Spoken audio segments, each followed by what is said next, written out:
अगर बात करें डोपामिन कल्चर की, चैलेंज है साइकोलॉजिकली भी देखा जाए और सोशली भी, खासकर डिजिटल एज में जिस तरह से हम स्क्रॉलिंग करते हैं, रील्स और शॉर्ट्स देखते चलते जाते हैं। मैं उसकी एग्जांपल देती हूँ, लकी ड्रॉ मशीन जिस तरह से होती है ना। स्टैनफोर्ड में एक रिसर्च हुई, उन्होंने भी इस चीज़ की बात की कि जो डोपामिन डेफिसिट है ना, जब हमारा ब्रेन इसमें चला जाता है तो इट इज़ मोर लाइकली जिस तरह डिप्रेशन में आपका ब्रेन होता है। अगर हम बात करें एंजाइटी की, खासकर जेन जी या जो मिलेनियल्स जो अभी यंगर, बिल्कुल एंजाइटी भी अब इस जनरेशन में बैकग्राउंड में चली गई है। हमें लगता है कि शायद हमें पता नहीं चल रहा कि हम एंग्शियस है, हमें तो आदत हो गई ऐसे रहने की, मैं तो हूँ ही ऐसा, मैं तो रहता ही हर वक्त परेशान। मर्दों के लिए तो खास कर हाँ, है कि उनको ना तो एंजाइटी हो सकती है और ना ही वो कमजोर पड़ सकते हैं। हाँ, और ये तो आपको बेहतर समझते होंगे कि लड़कों में तो मजाक उड़ाते हैं दोस्त। हाँ, अगर आप उनको थोड़ा सा बता दें कि मैं परेशान हूँ या कुछ। अटेंशन स्पैन पे बात करेंगे तो हम 30 सेकंड की रील देखते हैं और मैंने ये देखा है कि फिर आपके लिए 10 मिनट्स की वीडियो देखना भी बड़ा मुश्किल हो जाता है। अच्छा, अटेंशन स्पैन की जब भी कोई बात करे ना, तो मैं सबसे पहला सवाल ये पूछती हूँ कि लास्ट टाइम आप बोर्ड कब थे? ठीक, बोर्ड ये वाला बोर्ड नहीं कि आप रील स्क्रॉल कर रहे हैं या सोशल मीडिया पे तो आप बोर्ड फील करें। ये वाला बोर्ड कि आप दीवार को देख रहे हैं या आप छत को देख रहे हैं और आप बस बोर्ड हैं। इवन मैंने ये भी देखा है कि प्रोफेशनली भी आपके लिए ऑफिस में बैठ कर लंबे आवर्स के लिए काम करना विदाउट एनी डिस्ट्रैक्शन बहुत ज़्यादा मुश्किल हो गया। आर्टिफिशियल इंटीमेसी या जो एआई कंपेनियनशिप की है, हमने ये देखा है कि बहुत सारे लोग ऐसे हैं कि वो अपने जो डेली लाइफ के जो मसाइल हैं उसके ऊपर बाज़ लोगों ने लिखा भी है बहुत ज़्यादा इसके ऊपर, तो वो जो है चैट बॉट्स के साथ डिस्कस कर रहे होते हैं, आज ये हो गया तो आज वो हो गया।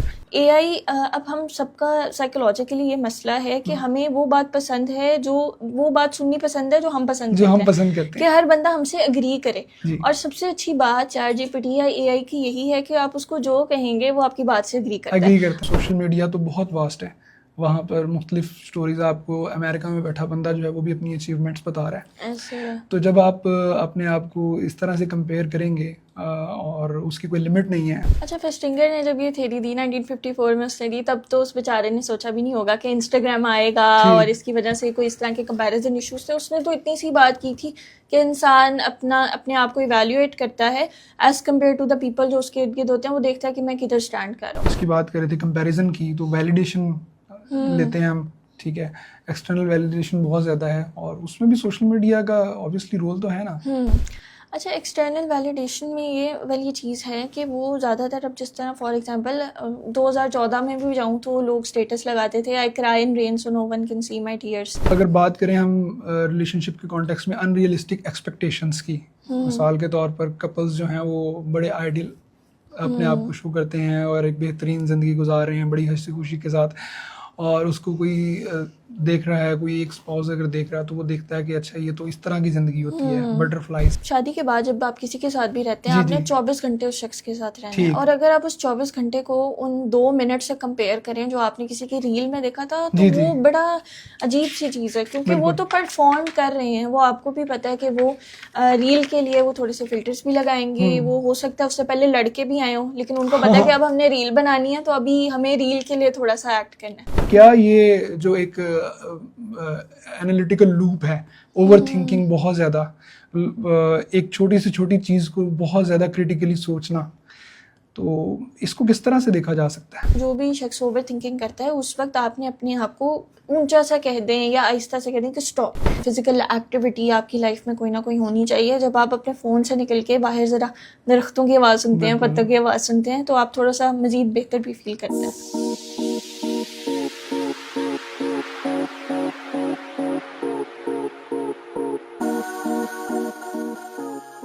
नाज़रीन अस्सलाम वालेकुम, welcome to another thought provoking episode of dialectics.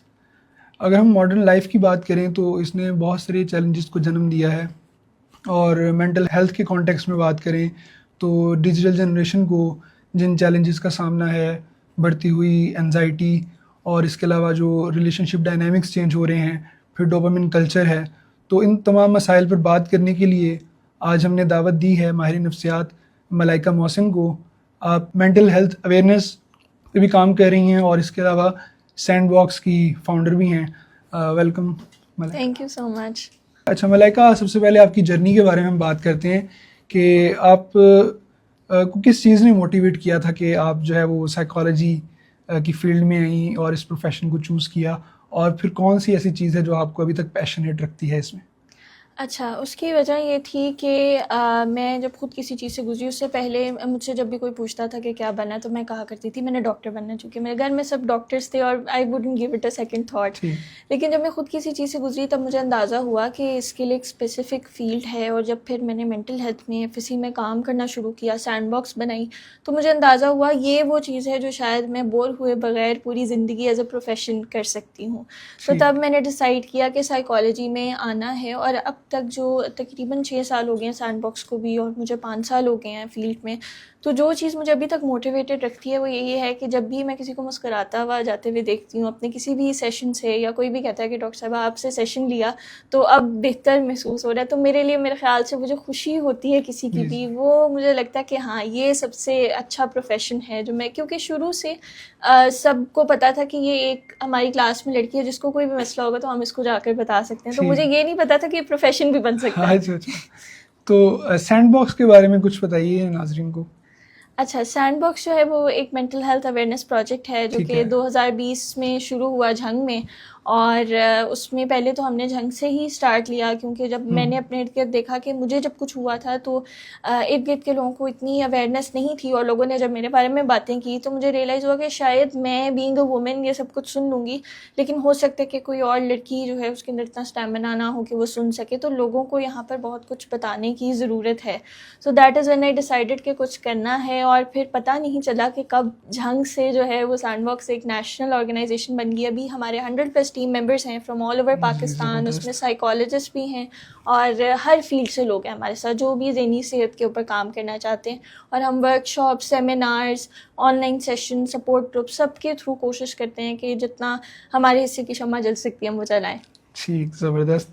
अच्छा, हम अगर बात करें डोपामिन कल्चर की, एक चैलेंज है साइकोलॉजिकली भी देखा जाए और सोशली भी, ख़ासकर डिजिटल एज में।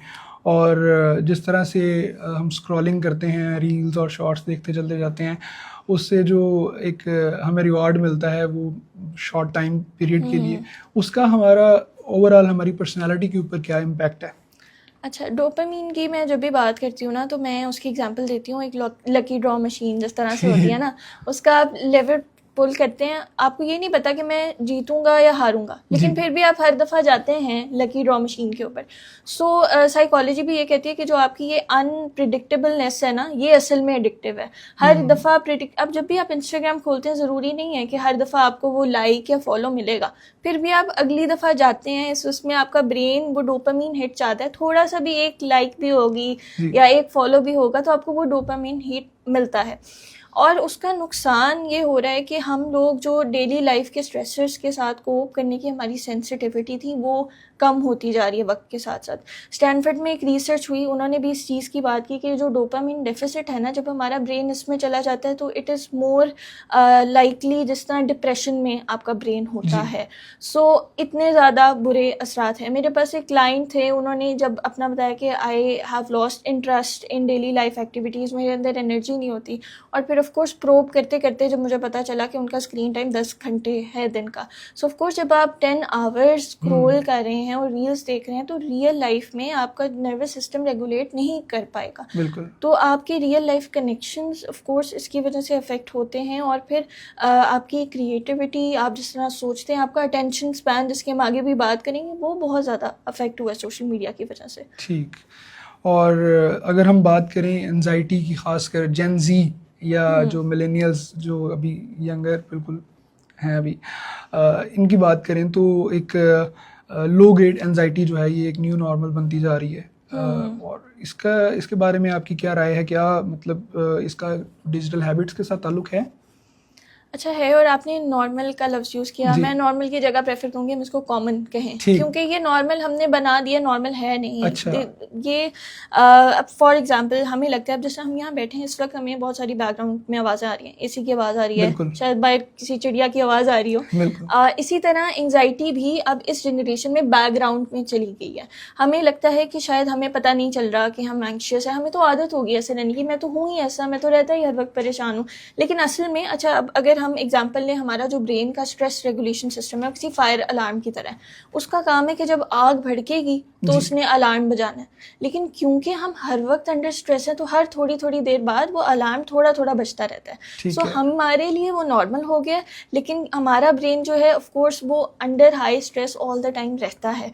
और जब अंडर हाई स्ट्रेस आपका ब्रेन ऑल द टाइम रहेगा तो वो दैट्स नॉट नॉर्मल। मुझे लगता है कि it is actually a public health emergency for our generation. ये जो क्रॉनिक स्ट्रेस है इसका कोई एक सोल्यूशन होना चाहिए जो सब मिलकर ढूंढें। ठीक है, तो ये मतलब ऐसा है कि हमें बाज़-औक़ात लगता है कि अच्छा ये नॉर्मल है जो हमारे साथ हो रहा है, और हम मेरा ख्याल है उसको फिर इतनी इम्पोर्टेंस भी नहीं देते। हाँ, हम कहते हैं स्ट्रेस तो रोजमर्रा की जिंदगी का पार्ट है, कोई बात नहीं है अगर मेरा सांस अटक रहा है या थोड़ी बहुत सर में दर्द हो रहा है। हाँ, वो जो इस तरह मोटिवेट करते हैं खुद को, मोटिवेशनल वीडियोस देख देख कर, हम खुद भी करते हैं और इर्द-गिर्द के लोग भी कहते हैं हाँ कुछ नहीं होता, इतना बहुत तो होता है, मर्द बनो। हाँ जी, मर्दों के लिए तो खास कर है कि उनको ना तो एंजाइटी हो सकती है और ना ही वो कमजोर पड़ सकते हैं। हाँ, और ये तो आपको बेहतर समझते होंगे कि लड़कों में तो मजाक उड़ाते हैं दोस्त, अगर आप उनको थोड़ा सा बता दें कि मैं परेशान हूँ या कुछ हूँ, तू लड़की बन गया है, ये बोलते हैं। बिल्कुल। अच्छा, इसमें अभी जिस तरह हम बात कर रहे थे कि अटेंशन स्पैन पे बात करेंगे, तो हम 30 सेकंड की रील देखते हैं और मैंने ये देखा है कि फिर आपके लिए 10 मिनट्स की वीडियो देखना भी बड़ा मुश्किल हो जाता है। बेशक आप जो है वो 30 सेकंड की रील्स जो हैं वो मल्टीपल देखते जाएं, 4 घंटे तक देखते जाएं, तो ये किस तरह से हमारी जो डेली लाइफ है इसको अफेक्ट कर रही है, पेशेंस को अफेक्ट कर रही है, या हम बात करें कि अब तो मतलब डीप थिंकिंग, पहले हम जिस तरह बात करते थे कि इंसान जो है वो गौर फिक्र करता है उसके अंदर, खासकर तन्हाई में, तो अब तो वो चीज़ जो है वो ख़त्म होती जा रही है। ऐसी है। अच्छा, अटेंशन स्पैन की जब भी कोई बात करे ना तो मैं सबसे पहला सवाल ये पूछती हूँ कि लास्ट टाइम आप बोर्ड कब थे? ठीक, बोर्ड ये वाला बोर्ड नहीं कि आप रील स्क्रॉल कर रहे हैं या सोशल मीडिया पे तो आप बोर्ड फील कर रहे हैं, ये वाला बोर्ड कि आप दीवार को देख रहे हैं या आप छत को देख रहे हैं और आप बस बोर्ड हैं और आप ये नहीं सोच रहे कि अच्छा अभी 5 मिनट तक फोन चलाना है या 5 मिनट तक ये और काम करना है, आप बोर्ड हैं। ठीक। और मैं जब आंसर सुनती हूँ तो लोगों को याद भी नहीं होता कि लास्ट टाइम ऐसा कौन सा वक्त था कि हम कम्प्लीटली बोर्ड थे। तो ये वाकई अलार्मिंग है क्योंकि बोर्डम में ही असल क्रिएटिविटी आपकी बाहर आती है। अब इवन मैंने देखा है, मेरे साथ खुद भी ऐसा होता है कि थोड़ी देर भी कुछ ना हो रहा, मुझे लगता है चलो बैकग्राउंड में म्यूज़िक लगा लेती हूँ, या मुझे लगता है जितना टाइम, ये मेरी जनरेशन में बहुत ज़्यादा है कि जितना टाइम खाना खाने पर लगाते हैं उससे ज़्यादा रील ढूंढने में लगा देते हैं कि ये यूट्यूब वीडियो देखनी है खाना खाते हुए। सो इतना ज़्यादा हम लोग ओवर स्टिमुलेटेड अपने आप को रखते भी हैं हर वक्त कि वाकई हमारा अटेंशन स्पैन बहुत ज़्यादा ख़राब होता जा रहा है। और इवन मैंने ये भी देखा है कि प्रोफेशनली भी आपके लिए ऑफिस में बैठ कर लंबे आवर्स के लिए काम करना विदाउट एनी डिस्ट्रैक्शन बहुत ज़्यादा मुश्किल हो गया है। बिल्कुल। और अब हम बात थोड़ी सी करते हैं आर्टिफिशियल इंटीमेसी या जो AI कंपेनियनशिप की है।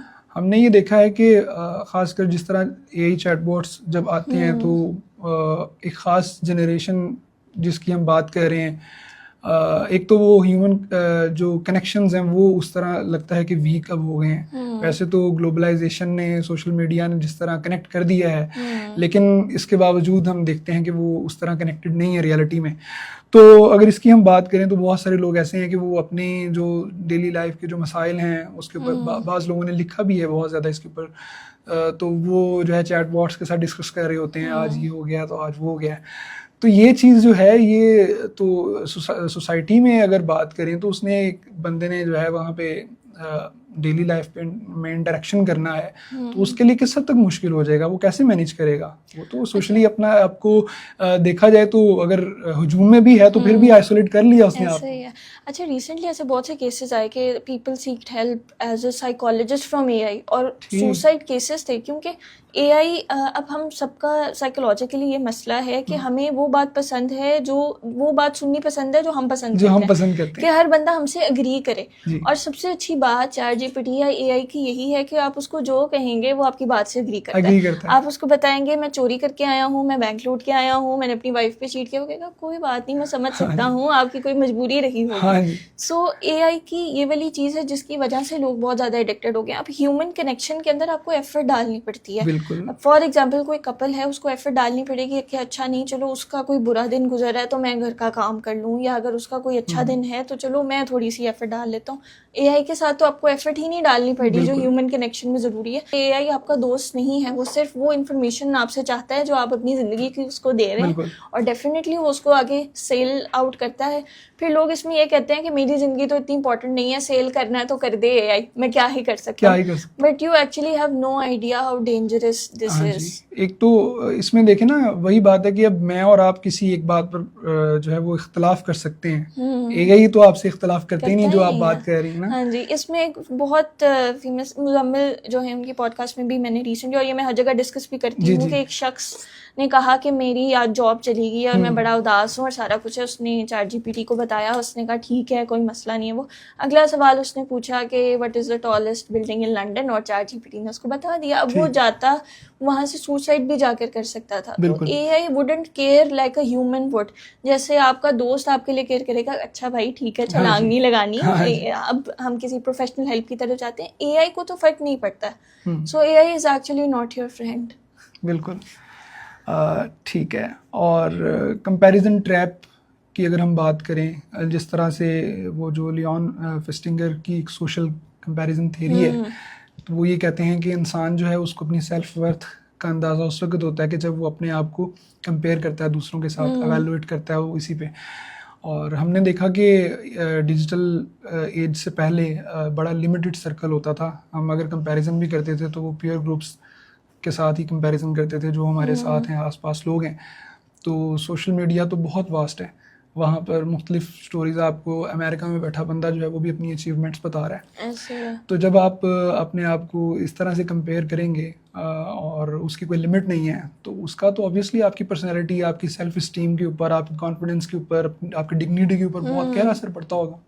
अच्छा, फेस्टिंगर ने जब ये थ्योरी दी 1954 में उसने दी, तब तो उस बेचारे ने सोचा भी नहीं होगा कि इंस्टाग्राम आएगा और इसकी वजह से कोई इस तरह के कंपैरिजन इश्यूज थे। उसने तो इतनी सी बात की थी कि इंसान अपने आप को इवैल्यूएट करता है as compared to the people जो उसके इर्द गिर्द होते हैं। वो देखता है कि मैं किधर स्टैंड कर रहा हूँ। अब वो पूल पहले थोड़ा सा था, वो उसके इर्द गिर्द के लोगों का था, वो मेरे पड़ोसी के साथ कंपैरिजन हो गया, वो किराने वाली दुकान के साथ जो है उसके साथ कंपैरिजन हो गया, फलां की बच्ची मार्क्स ज्यादा ले आई, हाँ उससे कंपैरिजन हो गया। दो वो भी गलत है, हाँ लेकिन वो भी गलत हाँ है, तो उसके साथ था। अब मेरा कंपैरिजन, जिस तरह आपने बात की, लंदन में एक बंदा बैठा है, उसके पास मेरे से पैसा भी ज्यादा है, उसके पास शायद उसके अब्बा बिलियनियर हों, मेरे अब्बा शायद मजदूर हों, लेकिन मैं फिर भी अपने आप को ये सब जानते हुए भी उसके साथ कंपेयर करूंगी।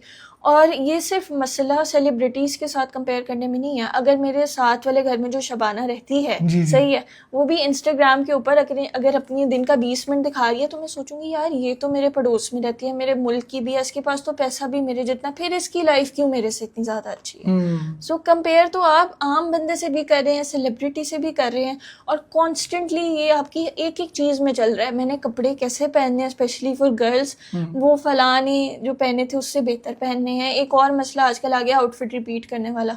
मैं हमेशा कहती हूँ कि मेरे घर में तो वॉशिंग मशीन है, मैं एक सूट 3-3 दफ़ा पहन लेती हूँ। सो ये वाली चीज़ बहुत ज़्यादा बढ़ती जा रही है, एक एक चीज़ में comparison, the way you walk, जिस तरह आप बात करते हैं, जिस तरह आप कपड़े पहनते हैं। और this is actually very dangerous, क्योंकि आपकी अपनी आइडेंटिटी, और स्पेशली ये जो आप टीन एज में जिन लोगों के पास फ़ोन आया है, वो तो मेन आइडेंटिटी फॉर्मेशन की उम्र होती है। सो उनके लिए तो वो उनकी पूरी आइडेंटिटी डिसरप्टेड है। ठीक, बिल्कुल वजह कह रही हैं आप। और अगर हम बात करें, जिस तरह अभी इसकी बात कर रहे थे कंपैरिजन की, तो वैलिडेशन लेते हैं हम, ठीक है, एक्सटर्नल वैलिडेशन बहुत ज़्यादा है, और उसमें भी सोशल मीडिया का ऑब्वियसली रोल तो है ना। अच्छा, एक्सटर्नल वैलिडेशन में ये वाली चीज़ है कि वो ज़्यादातर, अब जिस तरह फॉर एग्जांपल 2014 में भी जाऊँ तो लोग स्टेटस लगाते थे, I cry in rain so no one can see my tears, तब भी ये वाली वैलिडेशन तो थी। लेकिन अब ये बढ़ती इस तरह से जा रही है कि छोटा सा भी कुछ हो तो हम सोशल मीडिया पे इसलिए नहीं लगाते कि हमें कोई दिलासा देगा, हम इसलिए लगाते हैं कि हम देखें अच्छा हमारा गम लोगों के लिए कितना लाइकेबल है।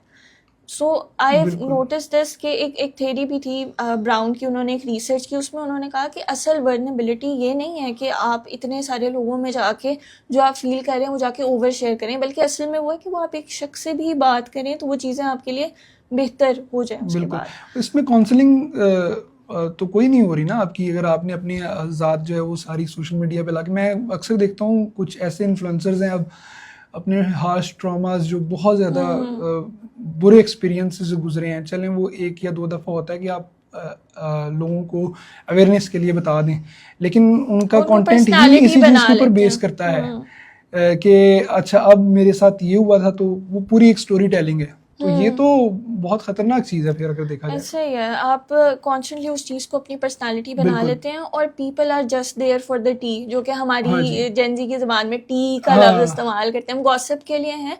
लोगों को उस तरह से फ़र्क नहीं पड़ता unless it's somebody close to you, या आपका कोई दोस्त है जो वाकई आपकी हेल्प करना चाहता है, आप उससे 10 दफ़ा शेयर करें जो भी आप करना चाहते हैं। लेकिन जो लोग ऑनलाइन है ना, they are always there to troll. एक तो मुझे ये भी बहुत बड़ा मसला लगता है कि पहले लोगों के लिए हेट करना थोड़ा मुश्किल था, अब ऑनलाइन कोई उनको पकड़ नहीं सकता है, सो वो कुछ भी कहते हैं, और वो ऑफकोर्स आपकी मेंटल हेल्थ को मज़ीद ख़राब करता है, क्योंकि आप इतनी वल्नरेबल चीज़ सोशल मीडिया पर लगा रहे हैं, और फिर ऑफकोर्स कोई ना कोई तो उस पर बुरा कॉमेंट करेगा। आप सिंपैथी गेन जितना करने की कोशिश करते हैं उतना ज्यादा वल्नरेबल करते हैं खुद को। ऐसे ही है, ऐसे, क्योंकि जहाँ पे पॉजिटिव आएंगे कमेंट्स वहाँ पे नेगेटिव कमेंट्स या तो आपके पास इतना जिगरा हो कि आप हर चीज को फेस कर सकें और आप उस चीज से आगे बढ़ गए हैं थेरेपी के थ्रू, तो फिर हो सकता है कि आप उसको शेयर करें और वो किसी के लिए बेहतरी भी हो, अवेयरनेस अगर आप फैलाना चाह रहे हैं तो। जी अच्छा, अगर हम बात करें जो ऑलवेज ऑन कल्चर हमारे यहाँ पाया जाता है ना, कि सोशल मीडिया पे हम अवेलेबल हैं, और तो ये देखा है हमने कि बहुत ज़्यादा लोग जो हैं वो अगर फ़ोन उनके पास कहीं दूर हो गया तो ऐसे लगता है कि जैसे अभी जान उनकी निकल गई है या रूह कब्ज़ कर ली गई है। तो ये इसमें अगर देखा जाए तो टेक्नोलॉजी के ऊपर जो डिपेंडेंस हमारी बढ़ती जा रही है बहुत ज़्यादा, कब हम देखें कि ये एक रेड फ्लैग है, ये अब हमारा साइकोलॉजिकल कंसर्न हमारे लिए बनता जा रहा है। अच्छा, अब क्योंकि हमारी इसको हम साइकोलॉजी में कंडीशनिंग कहते हैं कि दोस्त मलाई की कंडीशनिंग आपके साथ हो जाती है, तो अक्सर लोग ऐसे भी होते हैं जिनको कोई नोटिफिकेशन नहीं आती, लेकिन वो कहते हैं मुझे लग रहा है मुझे कोई मैसेज आया। सो क्योंकि आपका ब्रेन एक पॉइंट पर इतना ज़्यादा एडिक्टेड हो जाता है कि वो सिग्नल्स देने लगता है फिजिकल स्टिमुलाई के जो प्रेजेंट नहीं होते हैं। सो जब मेरे पास कोई आता है ना जो मुझे लगता है कि शायद बहुत ज़्यादा डिजिटली डिपेंडेंट है अपने फ़ोन के ऊपर, सो मैं हमेशा 2-3 चीज़ें ऐसी हैं जो मैं नोटिस करती हूँ। एक तो ये कि जब वो फ़ोन यूज़ नहीं कर रहा तो वो कितना सोचता है कि अच्छा फ़ोन यूज़ करना है, अभी मैंने 2 मिनट बाद तो फ़ोन पे मैंने ये देखना है या ये करना है। उसके बाद दूसरी चीज़ विड्रॉल सिम्टम्स, कि बहुत ज़्यादा एंग्जाइटी या लोगों के हाथ कांपने लग जाते हैं, या टेंशन, या इधर उधर चल फिर रहे हैं कि फ़ोन नहीं है मेरे हाथ में, फ़ोन चार्ज होगा तो फिर कुछ करेंगे, वो वाली चीज़ होती है। दूसरा ये कि बाकी इन्वायरमेंट के अंदर वो उस तरह से घुल मिल नहीं पाते, या वो क्योंकि ओवर स्टिमुलेटेड इतने होते हैं तो वो बातचीत नहीं सही तरह से कर पाते हैं। तो ये कुछ ऐसी चीज़ें हैं जो मैं नोटिस करती हूँ लोगों में, और इससे काफ़ी हद तक पता चलता है कि कितनी ज़्यादा डिजिटल डिपेंडेंस है। जी ठीक। अभी हम रिलेशनशिप्स की तरफ आते हैं, और डिजिटल एज में रिलेशनशिप्स जो हैं वो किस तरह से उसको रीशेप कर दिया है। एक अगर बात करें हम रिलेशनशिप के कॉन्टेक्स्ट में अनरियलिस्टिक एक्सपेक्टेशंस की, मिसाल के तौर पर कपल्स जो हैं वो बड़े आइडियल अपने आप को शो करते हैं और एक बेहतरीन ज़िंदगी गुजार रहे हैं बड़ी हंसी खुशी के साथ, और उसको कोई देख रहा है, कोई एक स्पाउस अगर देख रहा है तो वो देखता है कि अच्छा ये तो इस तरह की ज़िंदगी होती है, बटरफ्लाइज, ठीक है, होनी तो ये चाहिए बिल्कुल रियलिटी में, लेकिन वो रियलिटी जो है ना वो होती नहीं है जो सोशल मीडिया पे अमूमन दिखाई जाती है। तो इससे तो हमारे जो रिलेशनशिप्स यहाँ पाए जाते हैं उनमें बड़ा असर पड़ता होगा कि बिल्कुल पड़ता है, हाई होप्स, हाई एक्सपेक्टेशंस। अच्छा, शादी के बाद जब आप किसी के साथ भी रहते हैं, आपने 24 घंटे उस शख्स के साथ रहना है, और अगर आप उस 24 घंटे को उन 2 मिनट से कंपेयर करें जो आपने किसी की रील में देखा था, तो वो बड़ा अजीब सी चीज़ है, क्योंकि वो तो परफॉर्म कर रहे हैं, वो आपको भी पता है कि वो रील के लिए वो थोड़े से फिल्टर्स भी लगाएंगे, वो हो सकता है उससे पहले लड़के भी आए हों, लेकिन उनको पता है कि अब हमने रील बनानी है तो अभी हमें रील के लिए थोड़ा सा एक्ट करना है। सो अब मैंने ये देखा कि अब कपल्स में ये वाला मसला बहुत ज़्यादा आ गया है कि वो कहते हैं कि हम बोर हो जाते हैं एक दूसरे से, हमारी ज़िंदगी में वो एक्साइटमेंट नहीं है जो शायद शादी के पहले 1-2 महीने में भी होती है। सो ज़िंदगी हमेशा तो एक्साइटिंग नहीं रहती है। हो सकता है जब आप पैदा हुए थे आपके पेरेंट्स 1-2 महीने आपको देख के बड़ा खुश हुए, उसके बाद वो पूरी ज़िंदगी तो एक्साइटेड नहीं रहते आपको देख के। तो हमने वो छोटी छोटी चीज़ें जो हम करते थे ना पार्टनर्स एक दूसरे के लिए, उनको अंडरमाइन करना शुरू कर दिया। हम बड़ी बड़ी एक्सपेक्टेशंस लेके बैठे हैं।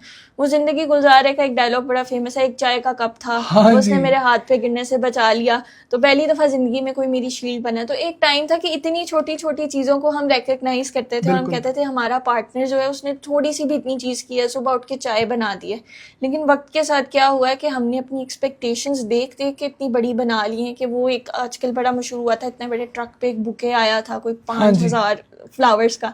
सो वो करेगा तो वो हमसे मोहब्बत करता है, वरना नहीं। अच्छा, वो भी समझने की जरूरत है ना कि जो ये सब कुछ कर रहा है सोशल मीडिया पे, अब वो उसकी जो वो वहां से जो उसको पजीराई मिल रही है, पजीराई मिल रही है, पैसा कमा रहा है, वो पहले कोई एफर्ट करता था तो वो अपने पार्टनर के लिए करता था, एक इंडिविजुअल के लिए कर रहा था, अब वो सोशल मीडिया के लिए करता है, अब वहां से रील्स लाइक्स के लिए करता है। तो ये भी एक बड़ा चेंज आया है। अगर वो 2 लाख का बुके आ रहा है तो उसमें से वो 10 लाख कमा भी रहा है। बिल्कुल, वायरल हो जाएगा तो कमा लेगा। बिल्कुल ऐसे ही है। तो अच्छा, अटैचमेंट स्टाइल्स की अगर बात करें हम रिलेशनशिप्स में, खासकर इसको डिजिटल हैबिट के तौर पर अगर देखें, जिस तरह डिलेड रिप्लाईज होते हैं, बार बार मैसेज चेक करना, फ़ोन देखना, मैसेज सीन कर लिया है नहीं कर लिया है, तो या फिर यह है कि ख़ुद को फिर इमोशनल डिस्टेंस कर लेना, तो ये सारी चीज़ें अगर हम बात करें एंशियस अवॉइडेंट या जो सिक्योर अटैचमेंट स्टाइल हैं, ये इस तरह की चीज़ें भी आजकल डिजिटल एज में ये डिफ़ाइन करती हैं इनको। और दूसरी बात ये है कि क्या ये जो एक एनालिटिकल लूप है, ओवर थिंकिंग, बहुत ज़्यादा एक छोटी से छोटी चीज़ को बहुत ज़्यादा क्रिटिकली सोचना, तो इसको किस तरह से देखा जा सकता है? अच्छा, अटैचमेंट स्टाइल्स की आपने बात की, ये भी बहुत बड़ा मसला है कि ब्लू टिक आ गया और उसके बाद जवाब नहीं मिला हमें आगे से। सो अटैचमेंट स्टाइल बहुत ज़्यादा है। अब एक सिक्योर अटैचमेंट स्टाइल वाला इंसान है, वो शायद थोड़ी देर कहे कि अच्छा इसने मुझे जवाब क्यों नहीं दिया, फिर वो कहेगा अच्छा चलो मसरूफ़ हो गया होगा, कोई और मसला हो गया होगा, वो उस चीज़ को उस वक्त के लिए छोड़ देता है। एंशियस अटैचमेंट स्टाइल की बात करें तो वो ब्लू टिक के बाद जवाब नहीं आया, वो सोचता रहेगा, वो 10 बंदों से और डिस्कस करेगा कि क्यों हो गया ऐसा, मेरे अंदर कोई मसला है, क्या हुआ है, जान के लाले पड़ जाएंगे, जान के लाले पड़ जाएंगे in short. So anxious attachment style वाले लोग ऐसे करेंगे। और अवॉइडेंट का तो वैसे ही है कि वो अवॉइड करते हैं, सो दे कैन रिप्लाई लेट या इस तरह का कुछ हो सकता है। तो अटैचमेंट स्टाइल आपकी हर चीज़ के अंदर एविडेंट होता है और वो आपके मैसेजेस में भी एविडेंट होता है। ओवर थिंकिंग की आपने बात की, बेसिकली वो मुझे लगता है हमारा एक मैल एडेप्टिव एंजाइटी मैकेनिज्म है, और वो इस तरह से है कि हमारा ब्रेन सोचता है कि यार मैं इस चीज़ को ना जितना ज़्यादा सोचूंगा हो सकता है मैं परेशान ना हूँ, चीज़ का हल निकल आए। लेकिन it usually happens the other way, कि हम वो जितना सोचते हैं उतना ज़्यादा हम परेशान होते हैं और वो ओवर थिंकिंग का स्पाइरल जो है वो कभी ख़त्म नहीं होता। सिनेरियोज बनाते हैं बहुत सारे, ऐसे ही है। सो हमेशा मैं भी जो रेकमेंड करती हूँ ये है कि जो भी शख्स ओवर थिंकिंग करता है उस वक्त आपने अपने आप को ऊंचा सा कह दें या आहिस्ता से कह दें कि स्टॉप, और उस वक्त आपने रिकॉग्नाइज करना कि अच्छा अब मैं ओवर थिंकिंग कर रहा हूँ, लेकिन ठीक है हो जाता है। आपने अपने आप को शेम नहीं करना, आपने कहना है ठीक है हो रहा है, लेकिन फिर आपने अपने आप को उससे एफर्ट करके निकालना है, ठीक है, क्योंकि वो जितना वो ऐसी चीज़ है कि वो ब्लैक होल है, जितना आप उसमें लूप को ब्रेक करना है, ऐसे ही है, जितना आप उसमें धंसते जाएंगे वो आपके पैर जाते जाएंगे दलदल में, जिस तरह दलदल धंस जाता है इंसान। अच्छा, आप चूंकि अभी मेंटल हेल्थ अवेयरनेस पे बहुत ज़्यादा काम कर रही हैं, सैंडबॉक्स आपका प्रोजेक्ट है, फिर आप प्रैक्टिस भी कर रही हैं, आपके पास बहुत सारे क्लाइंट्स आते होंगे। हमने जिस तरह हमारी सोसाइटी है इसमें देखा कि जो मेंटल हेल्थ है इसको एक सोशल टैबू के तौर पर समझा जाता था बहुत ज़्यादा, लेकिन इसका एक पॉजिटिव साइन, जहाँ पे हमने डिजिटल मीडिया की बहुत सारी नेगेटिविटीज़ की बात की है, कॉन्स की बात की है, तो एक ये भी है कि अवेयरनेस इसके थ्रू आई है। क्या अभी को थोड़ा बहुत चेंज आया है कि अभी भी लोग ये समझते हैं कि जो कोई साइकोलॉजिस्ट के पास जा रहा है तो वो कोई ज़हनी मरीज़ है? अच्छा, ये चीज़ चेंज हुई है। अगर मतलब 10 साल पहले आप जाएं तो अगर एक रूम में बैठ के कोई बच्चा कहे कि मैं थेरेपी ले रहा हूँ, सो उसको सारे पहले तो उसको कहेंगे हाय बेचारा क्या हो गया तुम्हारे साथ, दूसरा ये कहेंगे कि ओ हो, और फिर उनको चाहिए होगा कि अच्छा हमें पता चले कि इनकी फैमिली में क्या हुआ था कि हम सबको बताएं। तीसरा ये होगा, वो कहेंगे बेटा नमाज कुरान पढ़ लेते, कोई बात नहीं, हो जाता सब ठीक, हो जाता है बिल्कुल। तो ये अब बहुत ज़्यादा चेंज हुआ है। अगर अब कोई बच्चा कहीं उस तरह से कि मैं थेरेपी ले रहा हूँ, स्पेशली बड़े शहरों में, सो उस तरह से एक्सेप्टेंस अब थोड़ी बहुत आई है, लेकिन मुझे नहीं लगता कि अभी भी कम्प्लीटली ये चीज़ उस तरह से शिफ्ट हुई है। लेकिन क्योंकि मसला इतने टाइम से एग्जिस्ट कर रहा है, तो इतनी जल्दी बदलेगा भी नहीं, इसको काफ़ी टाइम लगेगा, स्पेशली जो ओल्डर जनरेशन है उनको समझाने में कि ये उतनी ही ज़रूरी है जितनी हमारी फिज़िकल हेल्थ है। बिल्कुल। जो तबका जिस तरह कोई गांव में है या फॉर एग्जांपल कुछ छोटे सिटीज़ है, उनके लिए अभी भी एक्सेसिबल और अफोर्डेबल नहीं है थेरेपी। मतलब हो सकता है कोई गांव का देहात का बंदा नहीं मतलब अगर हम मिनिमम भी जाएं 2000-1500 पर सेशन, वो नहीं अफोर्ड कर पाएगा शायद। तो बाहर के मुल्कों में तो यूजुअली आपकी इंश्योरेंस कवर करती है आपकी थेरेपी। तो ये चीज़ मुझे लगता है गवर्नमेंट कर सकती है कि हमारी थेरेपी को ज़रा एक्सेसिबल बनाए, थेरेपिस्ट छोटे शहरों में भी मौजूद हो और क्वालिटी के थेरेपिस्ट हमारे यहाँ कार्डियो हेल्थ या न्यूरो उसके ऊपर देखा तो बहुत ज़्यादा हॉस्पिटल्स मौजूद हैं। अच्छा, इसके लिए भी सेंटर्स, इसका मतलब होने चाहिए कि होने चाहिए। अभी हमारी हेल्थ का 0.1% बजट मेंटल हेल्थ के लिए। सो दिस इज वेरी, इसका मतलब ये इंटरेस्ट शो कर रहा है स्टेक होल्डर्स का भी कि ये कितनी इंपॉर्टेंस दी जा रही है इसको ऐसे।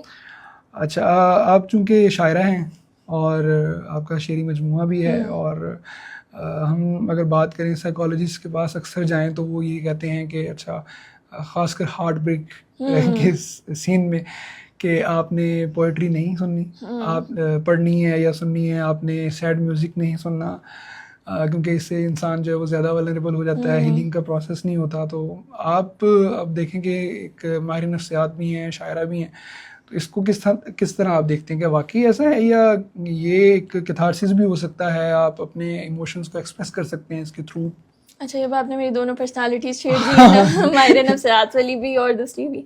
अच्छा, मैं म्यूज़िक की अगर बात करूँ तो एक कॉन्सेप्ट है साइकोलॉजी में, को रुमिनेशन, यानी कि एक चीज़ है जो कि मज़ीद आपकी हालत को ख़राब करती जा रही है। अब हम सैड होते हैं तो हम कोई 1-2 सैड गाने सुनते हैं और उससे क्या होता है, 2 घंटे बाद आपको अच्छा फील नहीं होता, आपको वैसे ही फील हो रहा होता है। वो आप अपने गम को हील नहीं, बल्कि वो मैं कहती हूँ मैरिनेट ही कर रहे होते हैं, बार बार कुरेद रहे होते हैं जख्म को। सो इसीलिए साइकोलॉजी में हम कहते हैं कि अगर आप सैड हो तो अच्छा म्यूज़िक सुने, हैप्पी म्यूज़िक सुने, और ताकि आपके इमोशंस थोड़े बहुत बैलेंस हों। शायरी की अगर मैं बात करूँ तो वो क्योंकि थोड़ा पर्सनल भी है, तो मुझे लगता है कि मैं जब भी परेशान होती हूँ और मैं शायरी पढ़ती हूँ तो मुझे पर्सनली ऐसा फील होता है कि मेरे शायद जो जज्बात हैं उनको कोई ज़बान मिल गई है, या there is some language to define what I am feeling. अक्सर ऐसे जज्बात होते हैं जो आप खुद भी नहीं, अपने आप को भी नहीं समझा पा रहे होते। अब जिस तरह अक्सर ऐसे होता है कि कभी कभी मुझे समझ नहीं आता कि ये सब दुनिया में जो हो रहा है क्या हो रहा है। सो एक शेर है कि ज़िंदगी हम वो तेरे कुन ज़हन से शागिर जिन्हें कुछ सवालात समझने में बहुत देर लगी। सो जब भी कुछ ऐसा होता है ये शेर मेरे ज़हन में आता है, और मेरे लिए मेरी वो जो ओवर थिंकिंग की एक लहर है ना, वो थोड़ी सी क्लियर हो जाती है कि अच्छा ये थोड़ा सा जो है एक डायरेक्शन मिल जाती है।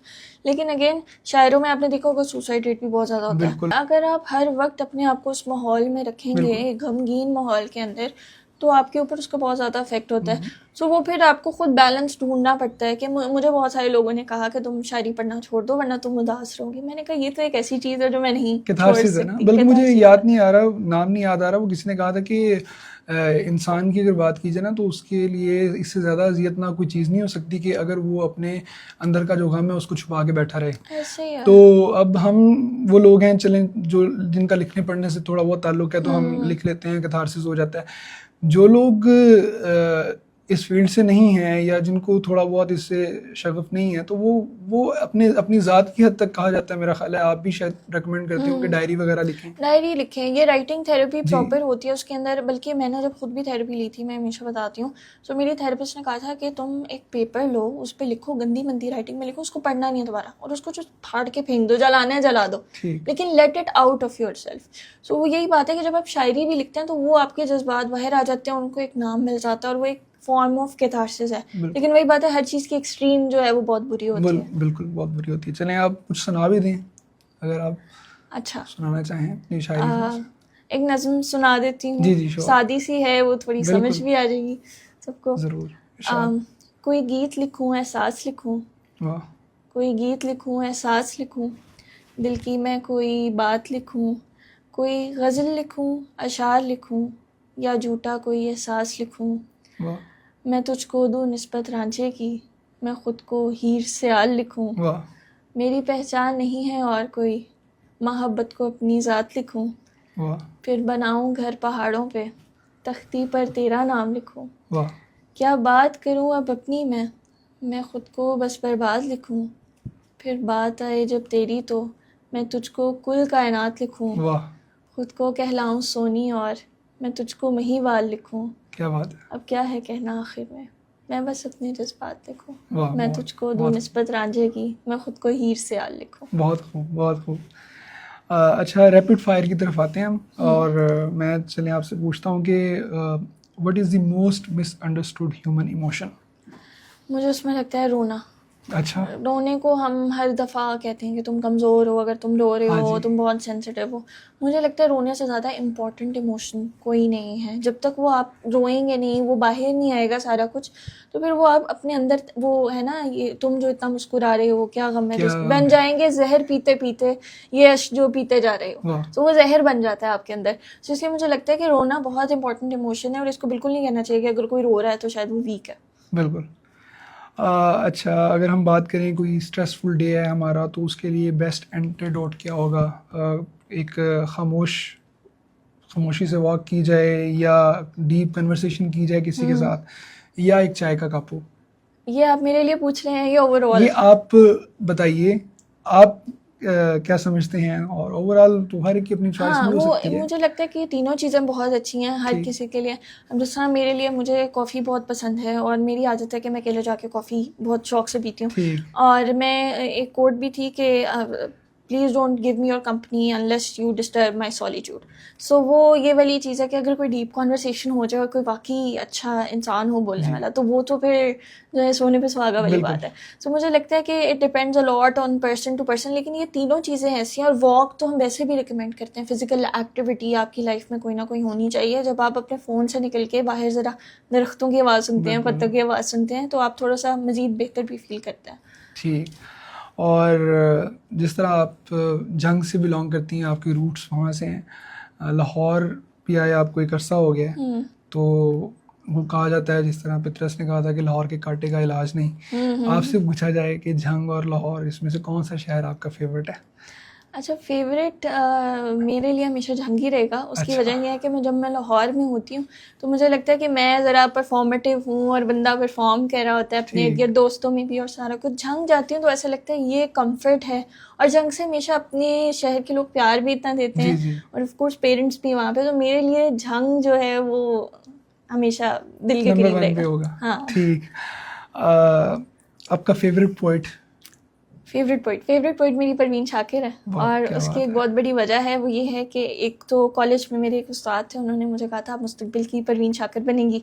और काफ़ी लोग मुझे कहते हैं कि आप दिखती हैं उनकी तरह। अब इस पर मुझे बहुत हेट भी मिल सकती है इस पर, लेकिन ये मुझे कहा गया तो मैं बता रही हूँ। कॉम्प्लीमेंट तो हो हाँ, सकता है तो ये इसमें। मेरे लिए बहुत बड़ा कॉम्प्लीमेंट था। और फिर जिस तरह उन्होंने अपनी मोहब्बत को ओन किया सबके जी सामने जी जी। शायरी में, बीइंग अ वुमेन, और वो जिस टाइम पर थी तब बहुत कम खवातीन खासकर हमारी सोसाइटी में ऐसे ही है। वो ये तो बहुत जब बड़ी मैं बात उनकी है। शायरी पढ़ती हूँ, वो इतनी अपनी मोहब्बत का ऐलान, इतनी बिल्कुल। अली ऐलान करती हाँ हैं कि जी। मुझे बड़ा अच्छा लगता है कि खूब इतने खूब गट्स होने फैल गई चाहिए। बात शनासाई की, वाह उसने खुशबू वाह, की तरह मेरी मेरी पजीराई। पजीराई की। ठीक। सो इसलिए शी इज़ माय फेवरेट। चलें जी, बहुत शुक्रिया आपके वक्त का। Thank you so much. नाजरीन, इसी के साथ आपसे इजाज़त चाहेंगे। अगर आप इस तरह की इल्मी गुफ्तगू जो है वो उसको सुनना चाहते हैं और हमें सपोर्ट करना चाहते हैं, तो चैनल को सब्सक्राइब करना मत भूलिएगा। अल्लाह हाफिज़।